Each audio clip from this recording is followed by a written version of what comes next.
करता है नहीं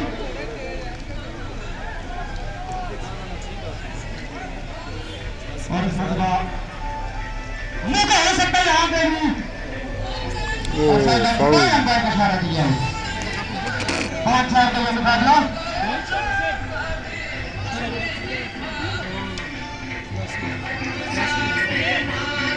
आ गया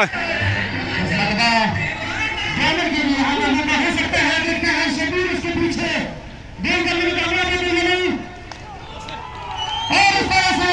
अंपायर की इशारे के अंदर यहाँ बैनर क्लब में एक और गेम मिलता है यहाँ तक अंपायर का इशारा की गई ये अटेम्प्ट देख ले जितना भी बात खड़े मेहरबानी करके नीचे बैठ गए ने साथ के नहीं जाना मेहरबानी करके नीचे बैठ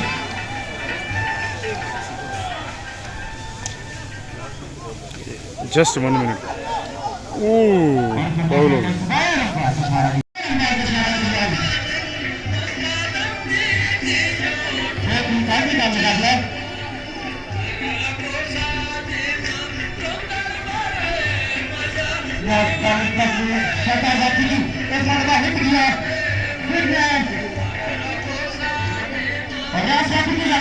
हो सकता है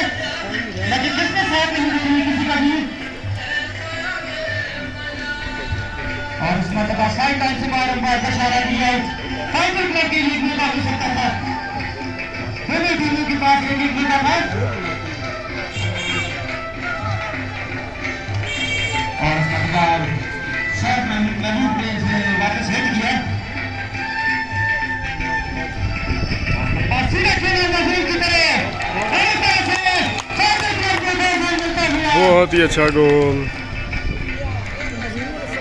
शानदार गोल 5 और 4 का मुकाबला फाइनल क्लब ने 5 गोल किए